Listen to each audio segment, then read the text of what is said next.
Hey there. Let me ask you something. When's the last time you really thought about what you're grateful for?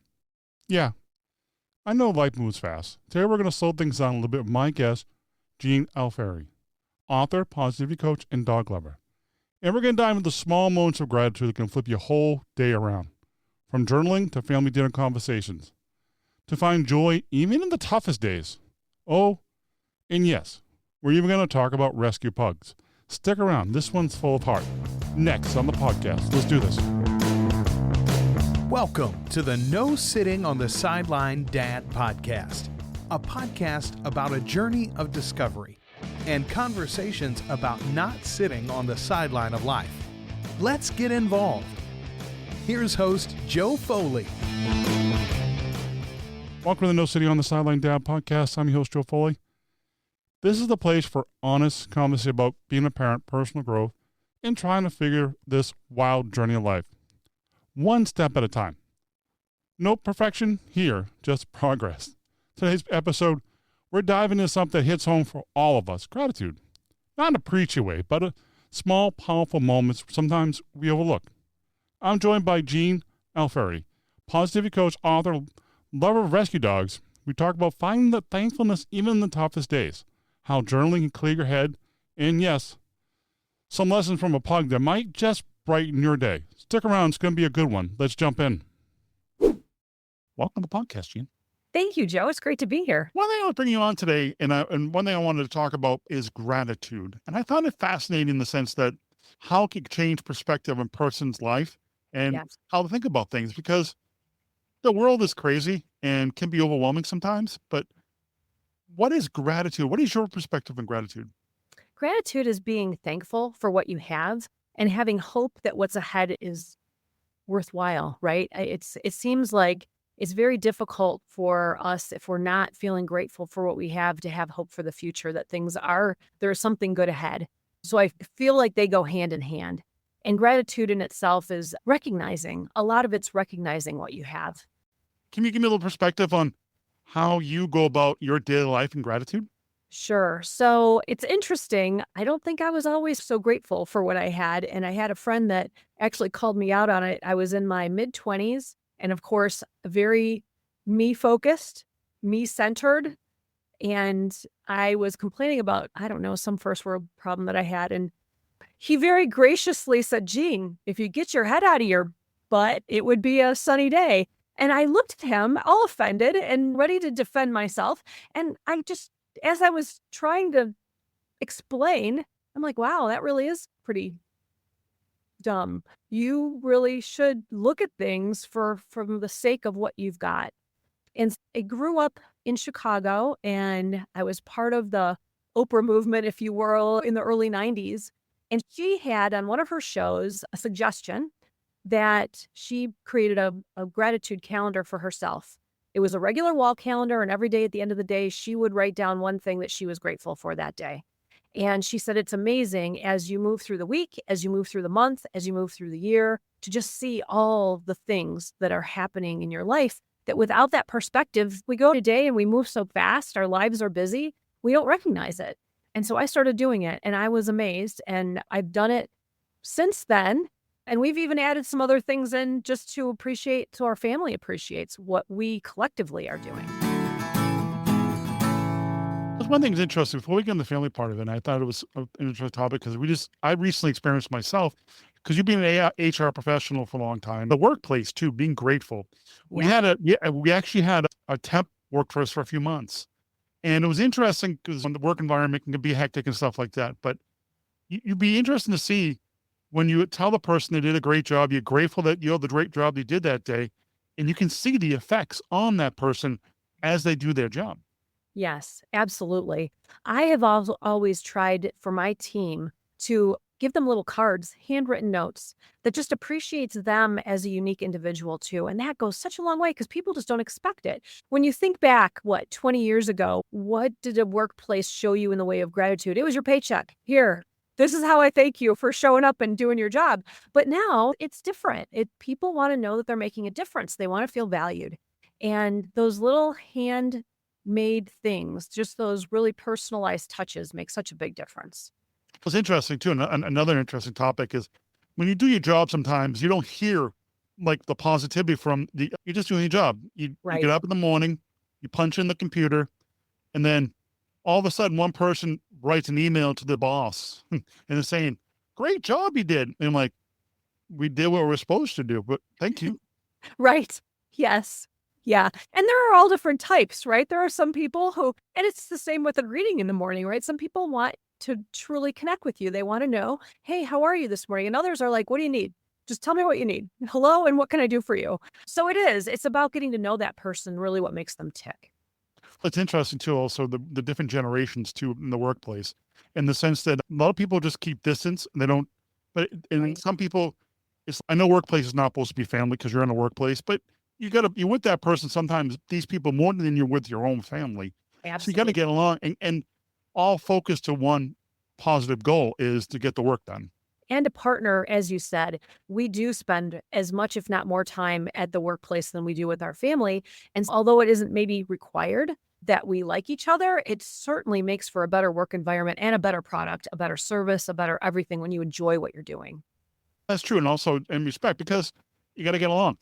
You got to Yes. get along. And it's interesting with the different aspect of the workplace nowadays and stuff like that. But that can also be in families too, about gratitude. And one thing I was thinking about gratitude, we always think about sometimes that we don't appreciate what we got. Sometimes, yeah, things can get difficult. Some things can really be really bad, but we have food on the table. We have Yes. a roof over our head. We Right. have internet. Yes. Yeah, for sure. And it's interesting for us because we have a blended family. So I met my husband, his son was 6 years old at the time. And so things that we incorporated even at that young stage in our family have really made a difference coming forward with respect to how do we appreciate each other for who we are. And to your point, probably it's easier to look at what's wrong than what's right. So it's important to keep focused, but truly, right? When you're struggling with something, who's there to pick you up? And hopefully it's your family. It's funny thing too. I always ask my son two good things, two bad things during the night on the day. I get the same answer every time. Nothing bad happened. Everything was okay. Seriously, Oh, I know wow. he defines nothing bad happened. Yeah, I made it to school all day, and the good thing I could come home. But that's not really defining anything. See, and for our son, it would be, I didn't fall down the stairs. He was so when he didn't fall down the stairs, it was a good day. Yeah, I hear you. It was a challenge too to get our family, to get our son to acclimate. And yet, when we asked at the dinner table, one grateful, we just want to know, and sometimes it was three things that you're grateful for. It was very slow moving at first. It was like the petrified look came on the face. This is going to be too much to ask. And it took maybe a month. And he was all over it. And he'd be coming to the dinner table. I'm first because he wanted to tell us what was good. And I'll say, I really am glad having not known then what it would turn into. But as he grew into his teen years and didn't want to say a word to us, right? We were lucky to get 3 words out of him in a day. When he understood that at dinner time, that was what we started with, it really gave us insights into his day because his 3 gratitudes told us if it was a good soccer practice or if the homework didn't get the grade he hoped for, or there was a pop quiz that he didn't expect. All of those things where we wouldn't have gotten that otherwise. Do you think it also fosters communication, opens up the doors for communication? It really does. And it was interesting to me how he took away my thankfuls for the day because mine were mostly work focused. And he became very interested in HR as a field. And I told him, and this isn't what he moved into, but I explained to him, I said, there's always a need for good people who are good communicators and can connect people if that's something that you'd ever be interested in, because he just took to it. And so that was fun for me that he'd be very engaging in what and how my day was. I have an interesting question. Sure. How did you feel when the question was reversed to you? Yeah, that was different. That was different. And I'll tell you, and I'm sure you can speak to this as well. It takes some finesse because you want to be truthful Mhm. and you want to also put it in its proper perspective because as adults, we do have more perspective. We have more experience behind us. And so I felt like those were the conversations that really moved us as a family forward, because you're in a whole different place now. Baseline has been moved. So it's really awesome, but challenging. But the reason why I was laughing about that, because he caught me off guard, totally caught me off guard. He reversed the question to me. I'm like, I had to pause for a second and think about what I was going to say, because Yes. I've never been asked that question. And all of a sudden, my 11-year-old turns the question on me, and I'm like, and I had to answer, and I answered. Right.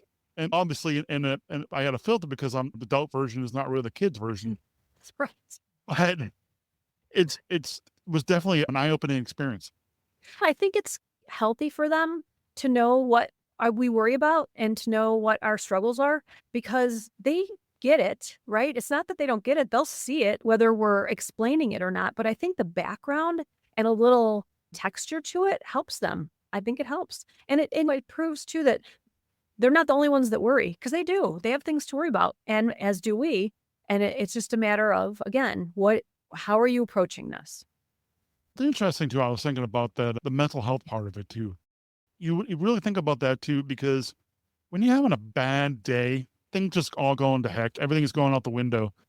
And just think about around the table, think about the way home going, I'm grateful for this, I'm grateful for that.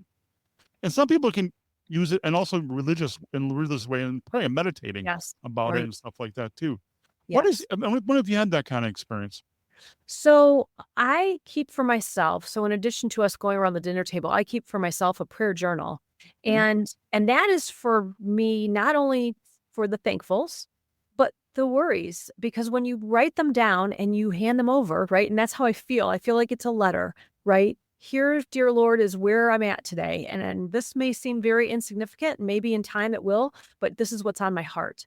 And so that's where the list of friends and family, and who from in any different way, right? Here, spiritually we need, and physically we need, just outlining what it is. And I feel like I can sleep better after that, right? I close the book, I know it's been delivered, and I can move along. So basically get out of your head so you don't wake up at 2 or 3 in the morning going, and your mind starts racing. It's true. And you know what? I won't say that won't happen, because it still does. But if I know I've given it away and I have the choice then. I don't have to take it back. I have yet to perfect that, but that's the point. The point is to not take it back. I'm interesting too. What was it like for you growing up with gratitude? Was your parents, or you learned this as an adult, or did you learn that as a kid? I really learned it more as an adult. I grew up in the 80s, right? So I didn't have a whole lot of time with my folks. They worked nights. I had 2 older brothers, so they watched over me, but I saw how they lived. And without so many words, when my friend called me out of it, I got it, because that was the reality. The reality is, hey, you're in a place where now you're going to school to achieve your bachelor's degree. You've got a crummy schedule. Really? If that's the worst thing you've got to complain about, you're sitting pretty. And that was true. So it's just a matter of, I think, having yourself surrounded by people who are positive too, because I feel like we've all known that drain. There are some people in our lives, I'm sorry, they're just a drain. And if they're family members, you can maybe limit your time with them. You can't really just leave them behind necessarily, but friends, you can. Is it the right season for that friend? And it's been very difficult and challenging for me, but there have been times when I've said, you know what, I need to just take a break from this person, because every time I try to offer something positive, and I am not a Pollyanna, I'm not oh, you got this, because it isn't that way. That life is challenging and there are hardships, but there are also folks who want to wallow in that. That's just who they are. And it's very difficult to be around those people, because they are an energy drain. You're a positivity coach, and I'm curious what that is.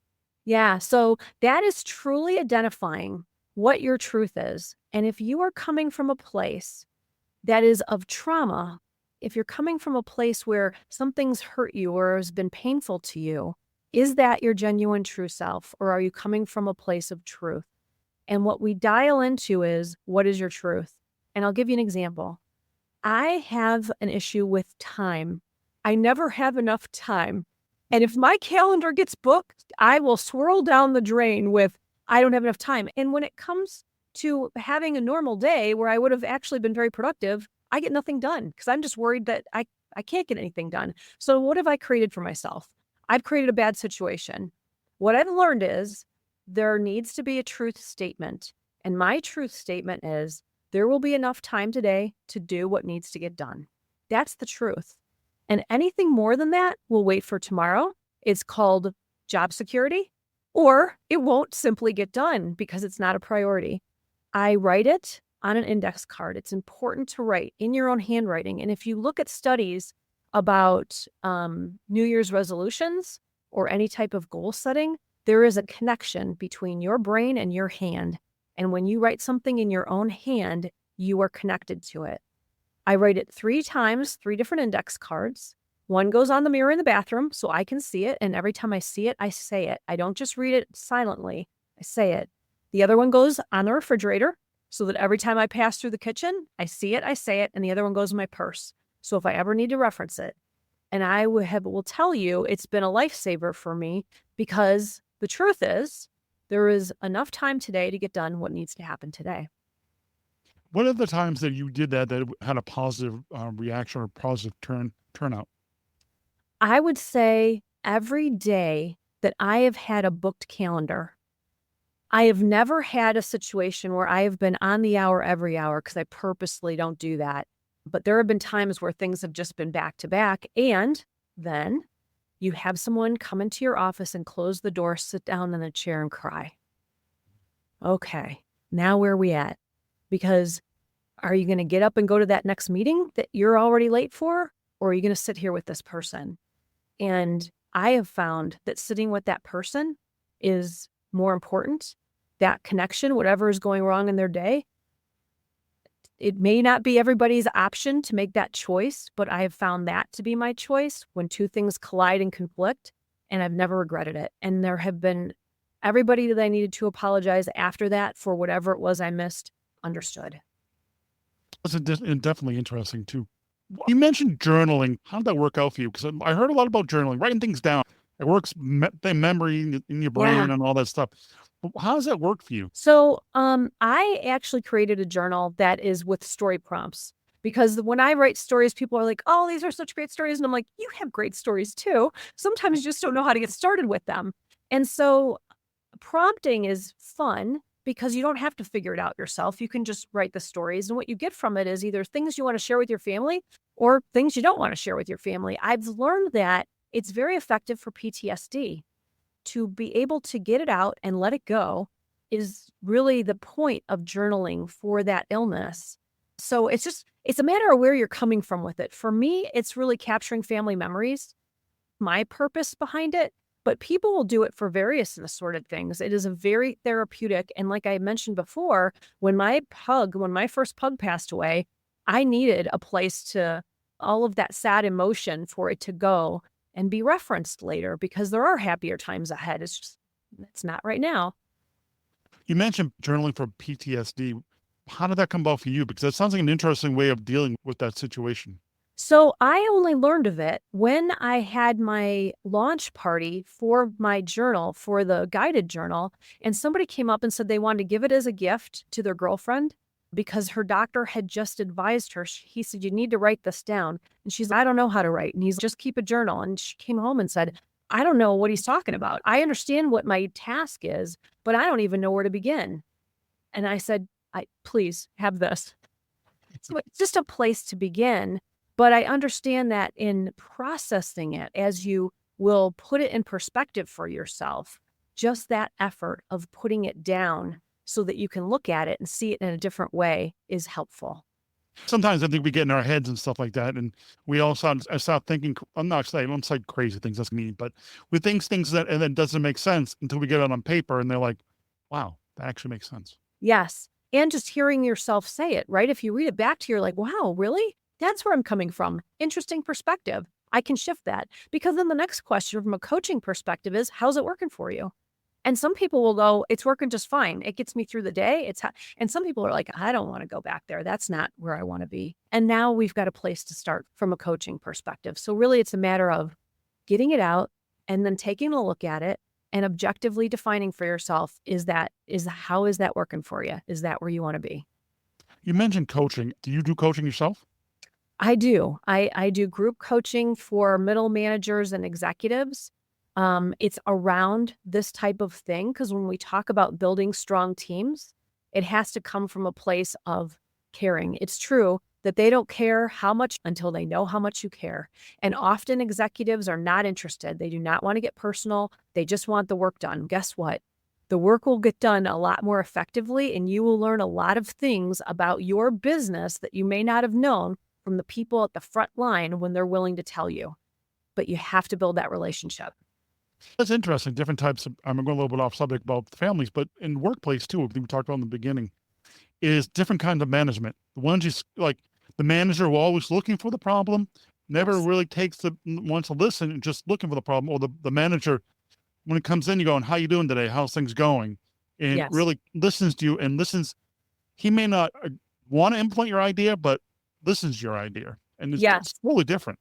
It is. And being interested in the individual as well. When you know a worker that performs and is your superstar is struggling, to simply ask, and I'm not saying pry because that's not appropriate, but if you ask how they're doing, they may tell you how they're doing. And if they're a hard worker and they haven't taken a vacation for a year, come on now, right? I strongly encourage you because sick time is not a break. Sick time is being sick and you have to heal from that.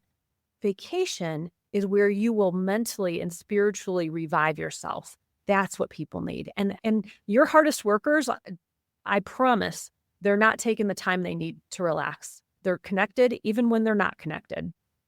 But I was thinking about too, going back to the gratitude and stuff, is have you any feedback or anything from like the positivity stuff, positivity coaching, or anything like that? I have, and it's fabulous for me because it really touches my heart to be able to connect with people that way. I love that one-on-one work. And when I hear that they've gone out and told somebody what a difference it made and what a great exercise that particular thing was, or they loved a certain visualization, it just warms my heart because that's what it's all about. If you really took away so much that you're telling somebody else about it, it doesn't get better than that. It's true. It's true. And I think that sometimes it's important and open communication. I think communication is important in the workplace and at home. Yes. And it's not any different than your show, Joe, because I got to tell you, I've heard it and I've told people about it. And that's the best thing, right? When people are passing along, here's a piece of advice. Here's something I learned. Here's a resource. That is what it's about. Thank you. Thank you for having the show. Thank you. One other thing I want to talk about is Ziggy the rescue pug. It's right behind you in this video and stuff like that. But how did you come up with that?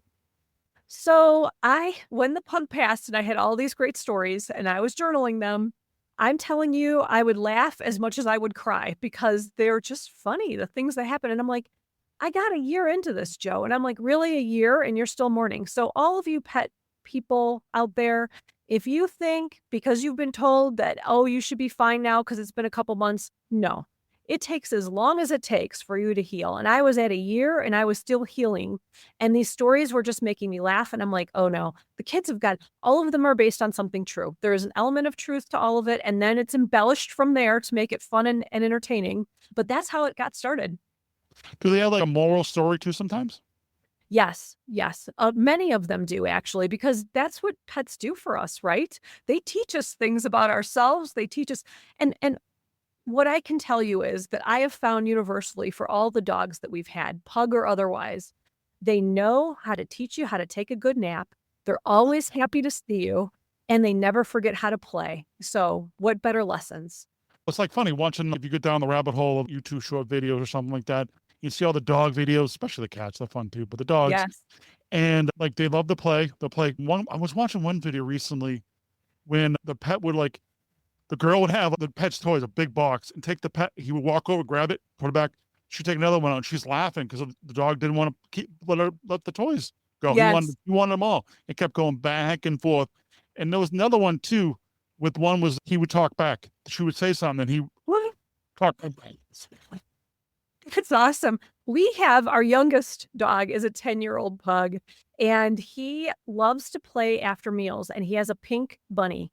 He's a black pug, and he has a pink bunny. And I got to tell you, the other dogs already know the routine around the house, right? We have a meal. I get dishes gathered. We move on to our next thing. He has been the only one since he's come into the house just a few months ago to interrupt. He just interrupts everybody's schedule. Here's my pink bunny. Now chase me around. And I do, because why not? Life is too short. If you have a dog that wants to be chased with the pink bunny, you should do it. That's my advice.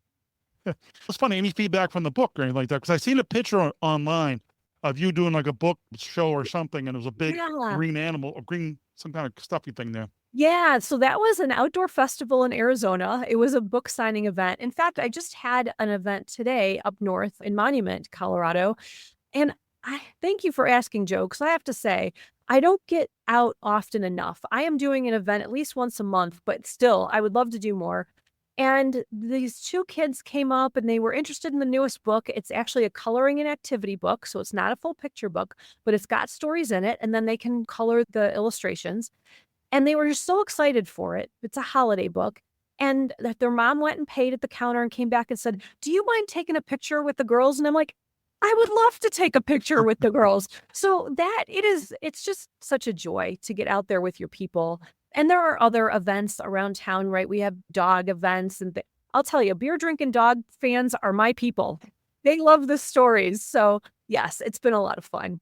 Does it also help, especially for young kids? Is a good way to teach them how to read too? It is a good way to teach how to read. They are all short story poems, and kids love that wordplay with poetry, and it moves the story along too. English as a first language and English as a second language, it's very helpful.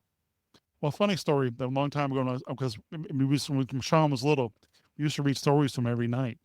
And when we read the same stories over again, one point I started singing the song because I knew the whole story anyways. Nice. Did he enjoy it? I don't know. He wasn't one yet, so I had no idea. He fell asleep. But I had to entertain myself a little bit. It worked though. It got him to sleep. See the positivity right there. Yes. Wrapping up, final thoughts. Anything you want to leave with the audience about Ziggy the Rescue Pug or some of the thoughts about gratitude? Sure. I will offer my newest book is actually a young adult and adult book. It's called Twisty and True Tales of a Shelter Dog Matchmaker. I was a volunteer for a number of years before I joined the staff of the Humane Society, and I matched people with dogs. And I also was a transport partner. So we brought dogs from other shelters to our shelter to get adopted. And these stories, they're 12 short stories, are about dogs that were taking the winding road. This was not going well. And it all turned around.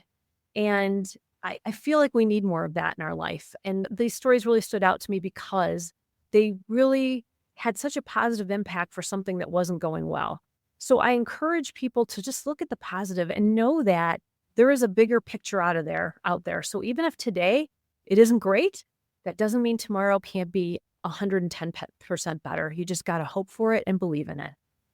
One thing you mentioned about like the dog shelter and stuff, and it's one of this one because I think it's funny, is my brother-in-law and sister-in-law, former brother and sister-in-law, they always have animals. They always adopt or foster dogs.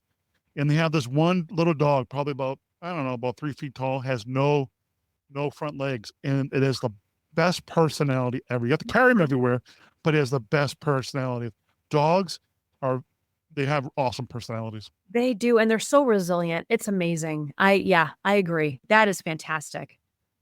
Also, where can connect you, find more about your book? Sure. I am at dogauthor.com and all my books are at Amazon. So dogauthor.com and you'll link to everything right there. Jane, thank you much for being on the podcast. And I really do appreciate it. All links will be in the show notes for this episode. Thank you much for your time. I really appreciate the conversation. Thank you, Joe. The pleasure's been mine.